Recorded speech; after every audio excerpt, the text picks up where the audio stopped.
Gait of animals. What is the meaning of gait? Gait is the pattern of movement of the limbs of animals during locomotion over a solid substrate. So, what is gait? Gait is the pattern of movement of limbs of animals during locomotion over a solid substrate. Most animals use a variety of gaits.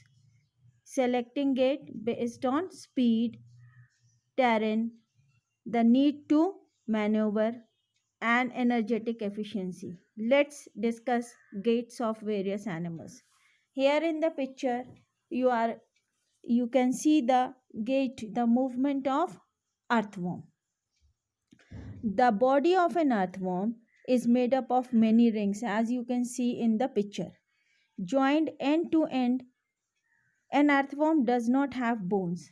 An earthworm does not have bones. It has muscles.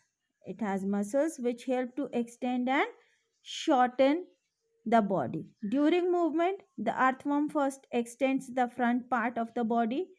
You can see from the figure, it first extend the front part of the body, keeping the rear portion fixed in the ground. Then it fixes the front end and releases the rear end. It then shortens the body and pulls the near end forward. This moves it this makes it move forward by a small distance. Repeating muscles contraction and relaxation, earthworm moves. Its body secretes slimy substance to help the movement.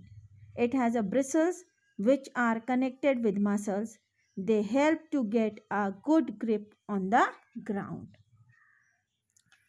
Now here is a snail. This is the figure of snail.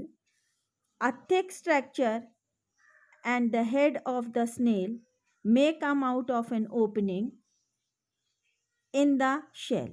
The thick structure is its foot, made of strong muscles, and foot moves in an wavy motion. This is the gait of snail.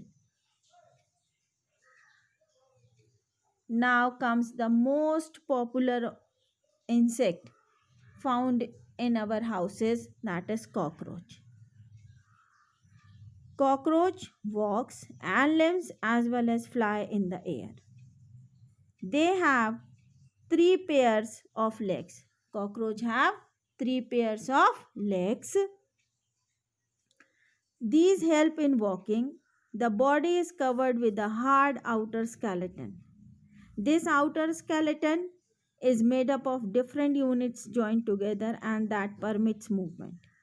There are two pairs of wings attached to the breast. The cockroaches have distinct muscles. These Those near the legs move the legs for walking, and the breast muscles move the wings when the cockroach flies. So it can fly as well as walk. You can see the figure of legs and wings in this figure. Now, movement of birds.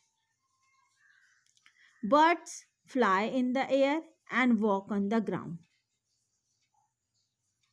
Some birds, like ducks and swans, also swim in water. The birds can fly because their bodies are well suited for flying. Their bones are hollow and light. The bones of hind limbs are typical for walking and perching. The bony part of the forelimbs are modified as wings. That's why they can fly. The shoulder bones are strong. The breast bones are modified to hold muscles of flight, which are used to move the wings up and down. Now comes the fish.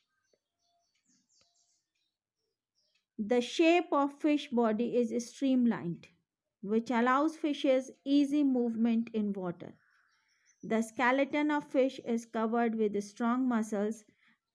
During swimming, muscles made the front part of the body curve to one side, as you can see in the figure, and the tail part swings towards the opposite side. Then quickly the body and tail curve to the other side. This makes a jerk and pushes the body forward. A series of such jerks make the fish swim ahead. This is helped by the fins of the tail. Fish also have other fins on their body, which mainly help to keep the balance of the body and to keep the direction while swimming. Then, most furious of the organisms, that is a snake.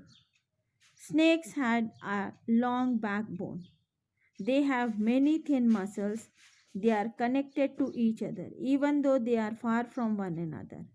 Muscles also interconnect the backbone, ribs, and skin. The snake's body curves into many loops, and each loop of the snake gives it a forward push by pressing against the ground.